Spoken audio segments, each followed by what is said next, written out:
বহু বছর পরে যাচ্ছি গোপে। আমাদের সাথে এসেছে দীপ, মেলোডিয়াস এসজি, বর্দা আর আমার ভাই ডার্লিং। আমি গোপগড় হেরিটেজ বিল্ডিং, ওই বিল্ডিংটা গিয়ে জোরে হাত দিবি না, ভেঙে পড়ে যাবে।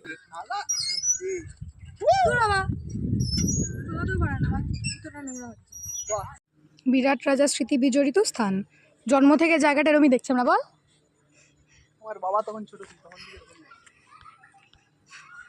গাইস কত বড় হাতি দেখো, এত বড় হাতি আমি তো জীবনে দেখিনি। তোমরা দেখবে কি করে, তোমরা তো গরিব। তারপর এসেছিলাম মোমো খেতে, কিন্তু না ভোমলদার দোকানে না, আজকে একটা অন্য দোকানে। টেলিফোন ওই নাও নাও। আহা, আজকের ভিডিও এই পর্যন্তই, দেখা হবে পরের ভিডিওতে। টাটা।